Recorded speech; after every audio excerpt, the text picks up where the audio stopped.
Guys, my name is Faisal Asher, and I've been living in Ottawa since 1995, so I've been here for a very long time. That name isn't just, random, it's Lebanese. I am Lebanese, I'm a proud Lebanese, but I'm also proud to be Canadian as well. I am a banker. If anybody needs any advice in finances, by all means, hit me up. Yeah, awesome. And the reason why I wanted to bring Faisal on is because he's a very good long-time friend of mine. I've known this guy since junior high, and he has a very unique story that I feel like is very interesting compared to everybody else's stories that have been on the podcast so far. And yeah, Faisal, I kind of know your current status at the moment. Would you want to reveal your current status to the podcast, to the audience? I got married recently, actually. That would be on July 19th, and it was a destination wedding. So it wasn't here, it was in Tunisia to my lovely wife, who is Tunisian as well.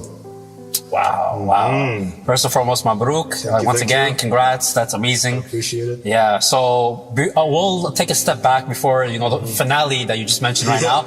And kind of peel back the layers of how you got there at that point. So, and the first question I wanted to ask is what was your dating history like before you got married? To be honest, it was very limited.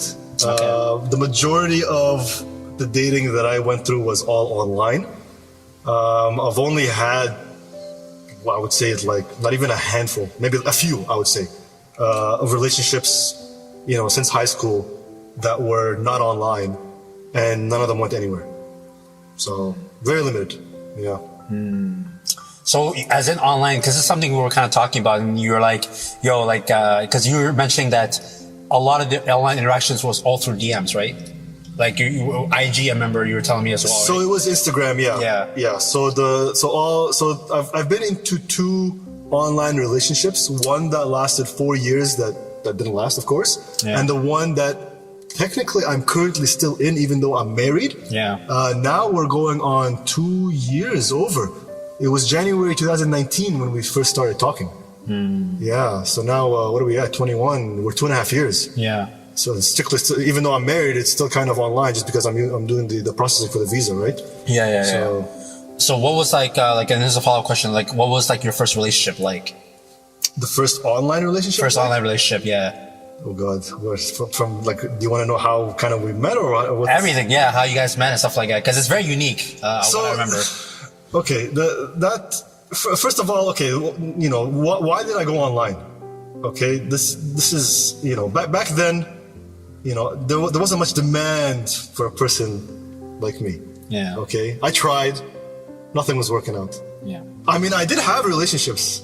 Okay, girls were interested, it just didn't go anywhere.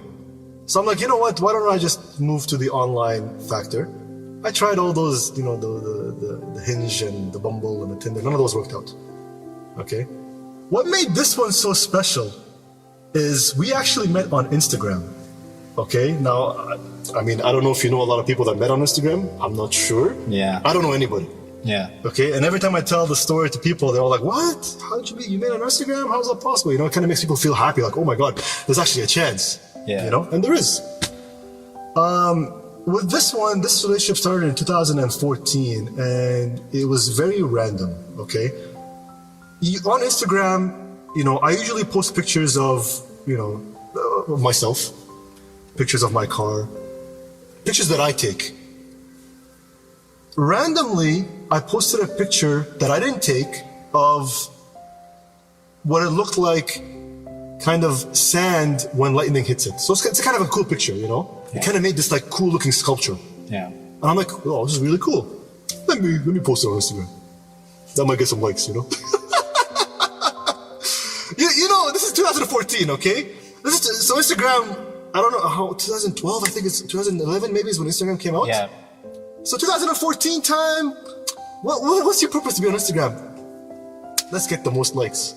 I'm like, this picture can get you some likes. Yeah. So I'm like, I posted it. Great, cool. I got a random comment on that picture asking if this picture was real. And I replied saying, of course it's real. It's this natural phenomenon. It's what looks like, when lightning hits the sand, this is what it makes. Anyways, that one comment right there, 4 years later, I was engaged to this girl. Wow. And the story, like the story from that point to getting engaged to, of course, breaking up in a horrible way is. I mean, I don't know how long these usually go for, but probably gonna be like I'm gonna have to skip through a lot. Okay, but okay, how she met me, or how she found me rather, is that she and I drive the same car. We drove the same car. Okay, a Mazda RX-8. I used to post pictures of that car, and I used to put hashtags, hashtag RX-8. Yeah. And she actually found my profile through the hashtag. Now she didn't comment on any of my car pictures. She only commented on that picture. And it was like, okay, cool, that's fine. I clicked on her profile.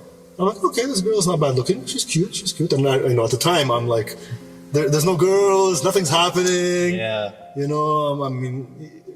Self kind of like, I don't like the way just like kind of, I'm not getting attention. Yeah. Attention. There's a good-looking girl giving me a little bit of attention. Let's carry on with it. Now I click on her profile. Of course, the first thing, I don't even see the beginning bio. I just skip all the way down and I look at her pictures. I'm like, oh, this girl's cute. Okay, cool. Yeah. And then I noticed where she lives, and it's Wellington. And you might be thinking, where's Wellington? The farthest possible place you can think of. New Zealand. So right away, when I saw New Zealand, I just completely ignored it. I'm like, okay, that's whatever. Yeah. But she continued talking. She continued talking. Like we kept going back and forth on the picture, and from there we moved on to Instagram private messages, and then we kept talking. I didn't think it was going to go anywhere because, she's in New Zealand. I'm in Canada. That's the complete polar opposites of the earth. So. But she decided, you know what? Why don't we move over to WhatsApp? So we moved over to WhatsApp. And we started talking. And literally, maybe like a month into talking back and forth, she brought up this idea where, and I quote, she said, "Hey, wouldn't it be an amazing idea if we met?" And I was like, well, yeah, that'd be kind of cool. She's like, yeah, so, why don't you come to New Zealand?